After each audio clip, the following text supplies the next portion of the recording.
기원전 8세기에 유다에서 활동한 예언자 이사야는 국군이 쇠퇴하면서 강대국의 위협에 노출되어 있는 불안한 역사적 상황에서 소명을 받았습니다. 전통적으로 예언자들은 이스라엘의 멸망을 근본적으로 백성들의 죄악으로 인한 하나님의 심판으로 여겼습니다. 이사야는 예언자의 죄책감과 정화의식을 보여줍니다. 이사야는 어느 날 천성의 일을 보게 되는데 천사들이 하나님을 찬양하는 모습을 본 그는 갑자기 죄책감을 느낍니다.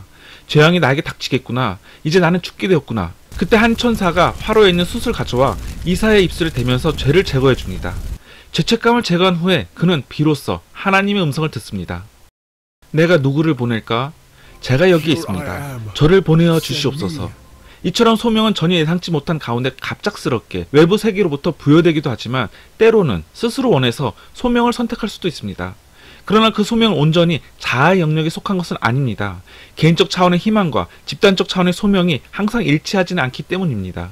이사야는 하나님이 심판보다는 구원을 선포할 것이라는 기대가 있었습니다. 그래야 하나님은 사랑과 정의의 하나님이 되기 때문입니다. 그러나 하나님의 뜻은 자아 의지대로 움직이지 않습니다. 오히려 자아와 자기는 정반대의 길을 갈 때가 많습니다. 이사야의 기대와는 다르게 신의 명령은 이스라엘에게 무자비한 심판의 메시지를 전하게 합니다. 이사야가 받은 소명은 개인적 소망과는 정반대였습니다. 이 백성의 마음을 둔하게 하고 보지 못하게 해서 심판을 결코 피해가지 못하게 하라는 것이 그 요지입니다. 이사야의 소명은 지나친 죄책감으로 인해 자신에 대한 처벌을 결코 피해가지 못하는 강박적 사고를 보여줍니다. 이사야의 이 소명의 과정은 죄책감과 그에 대한 지나친 심판, 그리고 죽음에 대한 두려움과 공포를 분명하게 보여줍니다.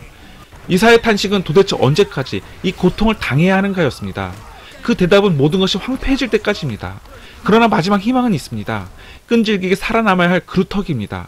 그것은 이사야의 끈질긴 생명력이자 죄책감에 시달리는 모든 사람들의 마지막 희망입니다.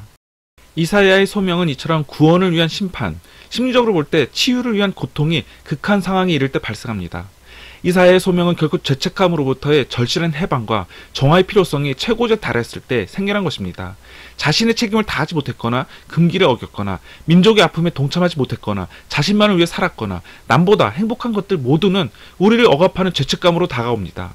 강렬한 죄책감은 자신에 대한 수치심으로 이어지고 그것은 자아의 존재감에 깊은 회의를 느끼게 합니다. 이때 들려오는 내면의 목소리는 죄로부터의 해방과 정화를 필요로 하며 그것은 죽음을 통해 새로운 생명으로 부활할 것을 요구합니다. 이때 소명은 새로운 인격의 탄생을 알리는 신호탄입니다.